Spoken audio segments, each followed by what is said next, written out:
Sophia was on board the crowded subway, absent-mindedly observing the people around her. The air was heavy, full of the smell of rain and compressed humanity. As her gaze wandered among the anonymous faces of the passengers, her eyes suddenly met those of a stranger.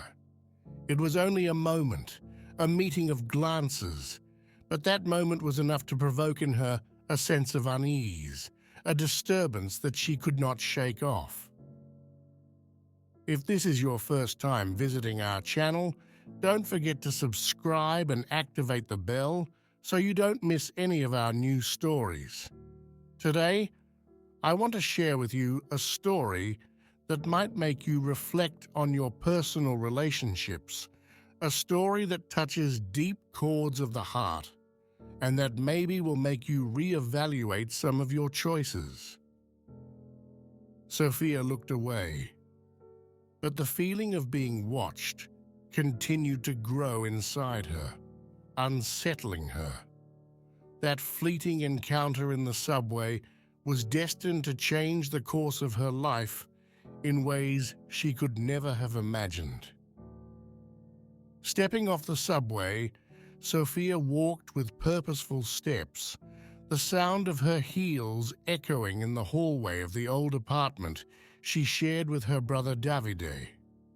The door slammed shut behind her, marking the end of another heated argument. These were now frequent scenes in that house, two once inseparable souls now doing nothing but clash. Sophia and David had grown up together, sharing secrets, laughter, and even a few arguments. However, as the years passed, their paths had begun to diverge. Sophia, always looking for adventures and new challenges, was impetuous and determined. Davide, on the contrary, preferred tranquility and security, afraid to leave his comfort zone. This difference in character led to frequent conflicts, especially because of the troubled relationship that Sophia was experiencing with her partner. Davide, as an older brother, tried to protect her, feeling the need to intervene. "Sophia, you have to understand that this boy is not good for you," he told her in a stern tone, his voice echoing in the walls of the house. But Sophia would not listen. "I take care of my life, not you," he retorted, leaving the room with a fury that was reflected in the abrupt closing of the door, creating a physical and emotional barrier between them. The next morning, Sophia took the subway again to go to work, the gray and rainy sky reflecting her mood. She tried to shake off the anger, the resentment from the last argument with Davide, but his words continued to echo in her mind. She tried to find some peace in the midst of the chaos of the subway, but she couldn't.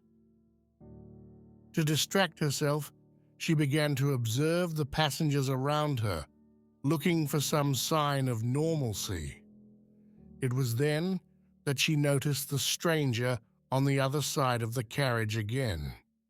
Their eyes met, and this time the man did not look away. Sophia felt shaken by that eye contact, a sense of uneasiness that grew stronger and stronger. Determined not to be intimidated, Sophia looked away. But she couldn't shake the feeling of being watched. Every now and then she glanced in the man's direction, and he was always there, staring at her as if searching for something. The tension made her furious. Who was this man, and what did he want from her? With a fierce determination, Sophia approached him, ready to confront him. "What's your problem?" she asked, her voice harsh as she stared at him intently, waiting for an explanation for her intrusive behavior. The man, surprised by her direct approach, stammered something unintelligible before he managed to speak clearly. "I'm sorry, I didn't mean to bother you.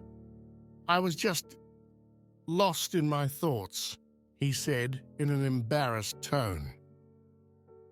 Sophia wasn't convinced by his excuse. "Lost in your thoughts? That doesn't give you the right to stare at me like that.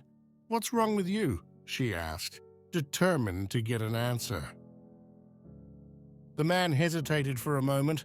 Then, in a voice full of emotion, he replied, "Please forgive me. Today would have been my sister's birthday. When I saw you, you seemed so much like her. I couldn't help but stare at you. It brought back so many memories. I'm really sorry." Those words, spoken with such sincerity, struck Sophia deeply. Her expression softened as the sense of anger and indignation gave way to understanding. "I'm sorry," she said, her voice cracking. "What happened to her?" The man sighed, his gaze lost in space. "I lost her in a car accident 5 years ago. She was my little sister. We fought before she died. I never had time to apologize to her," he said, tears filling his eyes. These words echoed in Sophia's mind, making her reflect on her relationship with Davide. The idea of losing her brother without having the chance to make peace hit her like a punch in the stomach. In that moment, she understood how fragile life was and how futile their arguments were. If this story is moving you, remember to like it and reflect on your relationships too. The man, seeing Sophia's reaction, said to her in a gentle voice, "Don't waste time. Life is too short to let arguments separate us from those we love." Sophia nodded, feeling those words sink deep into her heart. She decided in that moment to make peace with Davide, to put aside her pride and to value every moment they would spend together. She got off at the next station, feeling lighter, determined to mend her relationship with her brother before it was too late. Have you ever had to reconcile with someone you love? Tell us in the comments. We are curious to know your story. If you liked this story, leave a comment with your rating from 1 to 5, and don't forget to watch the video that now appears on your screens. See you soon.